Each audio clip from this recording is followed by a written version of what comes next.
দায়িত্ব পালন করতে না পারলে আপনারা দায়িত্ব ছেড়ে দিন। জনগণের সাথে তামাশা করবেন না। কোন পরাশক্তির লেজ ধরে আপনি বাংলাদেশের রাষ্ট্র সরকার পরিচালনা করতে পারবেন না। যদি প্রয়োজন হয় আমরা সীমান্ত লং মার্চ ঘোষণা করব। বর্তমান সরকার কোথায় মাথা বন্ধক দিয়ে সরকারে বসেছে আমরা এখনো এটা স্পষ্ট নয়। আর যদি পিআর করতে চান, পিআর স্ট্র্যাটেজিস্ট হইতে চান, তাহলে নাটক করুন, সিনেমায় যান, থিয়েটারে যান।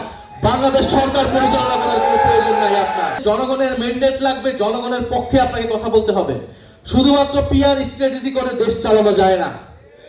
শুধুমাত্র পিআর ক্যাম্পেইন করে আপনি রাস্তায় একলা একলা হেঁটে চলবেন, আপনি কৃষককে ডেকে এনে আপনার পাশে বসাবেন, অন্যদিকে কৃষকের ধানের মূল্য, ন্যায্য মূল্য আপনি নিশ্চিত করবেন না। এইভাবে একটা দেশ রাষ্ট্র চলতে পারে না। জনগণের সাথে তামাশা করবেন না। যদি দেশ পরিচালনা করতে হয়, জনগণের সাথে যে কমিটমেন্ট করা হয়েছে, জুলাই গণ অভ্যুত্থানে যে কমিটমেন্ট করা হয়েছে, জুলাই সনদে যে কমিটমেন্ট করা হয়েছে, অক্ষরে অক্ষরে তা বাস্তবায়ন করুন। কোন পরাশক্তির লেজ ধরে আপনি বাংলাদেশের রাষ্ট্র সরকার পরিচালনা করতে পারবেন না। দেশ পরিচালনা করতে হলে রাজনৈতিকভাবে পরিচালনা করুন। আর যদি পিআর করতে চান, পিআর স্ট্র্যাটেজিস্ট হইতে চান, তাহলে নাটক করুন, সিনেমায় যান, থিয়েটারে যান। বাংলাদেশ সরকার পরিচালনা করার কোনো প্রয়োজন নাই আপনার। বাংলাদেশের জনগণ এগুলো সবকিছুই বুঝে, বাংলাদেশের তরুণরা এগুলো বুঝে। দেশের মানুষের সাথে এক ধরনের তামাশা হচ্ছে, নানান ধরনের নাটক তৈরি করা হচ্ছে। সরকার অন্তর্বর্তী সরকারের সময় বারবার বলেছে রাজনৈতিক সরকার হলে দেশে আইন শৃঙ্খলা পরিবেশ ঠিক হবে। আইন শৃঙ্খলা পরিবেশ কতটুকু ঠিক হয়েছে আপনারাই বলুন। আমাদের বোনেরা, মা বোনেরা কি নিরাপত্তা পাচ্ছে? মা বোনেদেরকে ধর্ষণ করা হচ্ছে, বিভিন্ন জায়গায় নির্যাতন করা হচ্ছে, তারা টিজিং এর শিকার হচ্ছে। চুরি, ছিনতাই সবকিছু অন্তর্বর্তী সরকার থেকে কয়েক গুণে এই বর্তমান সরকারের সময় গত 2 মাসে বৃদ্ধি পেয়েছে। এবং মাদক থেকে শুরু করে সবকিছু বৃদ্ধি পেয়েছে, যার সাথে এই বর্তমান সরকারের দলীয় নেতাকর্মীরা সংশ্লিষ্ট রয়েছে। আর স্বরাষ্ট্রমন্ত্রী তিনি বসে বসে সংবিধানের কথা বলে যাচ্ছেন, আইন কানুন আমাদেরকে শিখিয়ে যাচ্ছেন। ফলে বলবো, যার যে মন্ত্রণালয় আপনারা নিয়েছেন, আপনারা আপনাদের দায়িত্ব ঠিকভাবে পালন করুন। দায়িত্ব পালন করতে না পারলে আপনারা দায়িত্ব ছেড়ে দিন। আপনারা অন্তর্বর্তী কোনো নির্বাচন যাতে বাংলাদেশে প্রয়োজন হবে কিনা, এটা কিন্তু আপনাদের পারফরমেন্সের উপর নির্ভর করবে এই বর্তমান সরকারের। ফলে আমি আবারও বলবো, আমাদের আইন শৃঙ্খলার পরিবেশ খুবই নাজুক এবং মবের বিরুদ্ধে এই বর্তমান সরকারের কত বড় বড় কথা আমরা শুনেছি, অথচ সেদিনও একটা মাজারে, মিরপুরে একটা মাজারে হামলার চেষ্টা হয়েছে। স্বরাষ্ট্রমন্ত্রীর বক্তব্য কোথায় এই বিষয়ে? আপনারা মবের বিরুদ্ধে বলেছেন, আন্তর্জাতিক জায়গায় আপনারা বলেছেন অন্তর্বর্তী সরকারের সময় মাজার হামলা হচ্ছে, এই হচ্ছে, সেই হচ্ছে। তাহলে আপনার সরকারের সময়ে আপনার স্বরাষ্ট্রমন্ত্রীর অধীনে পুলিশ কি করে যে মাজারে আবার নতুন করে হামলা হচ্ছে এবং তার যারা হামলা করছে তাদেরকে কেন চিহ্নিত করে কোনো ধরনের গ্রেফতার বা বিচারের আওতায় আনা হচ্ছে না?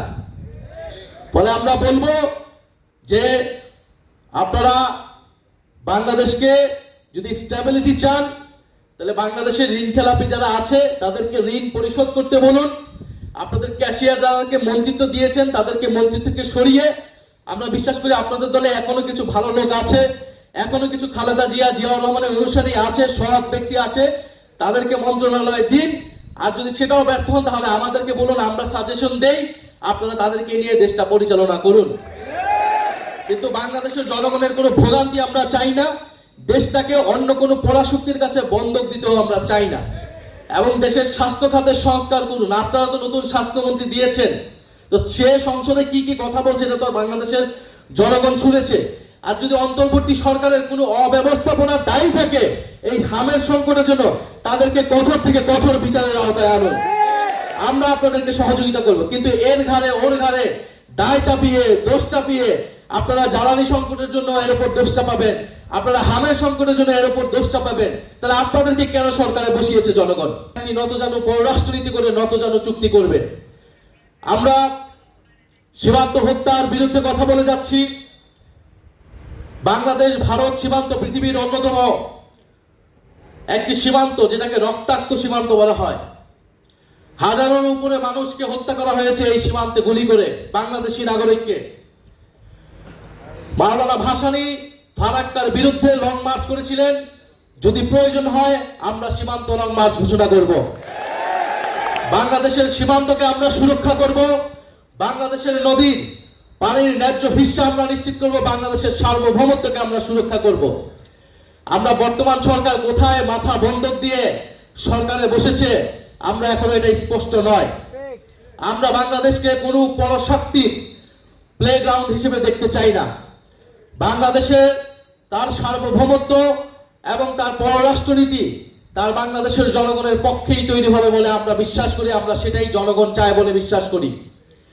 আমরা দেখছি যে সরকার কিছুদিন আগেও মার্কিন যুক্তরাষ্ট্রের সাথে একটি জ্বালানি চুক্তি করেছে।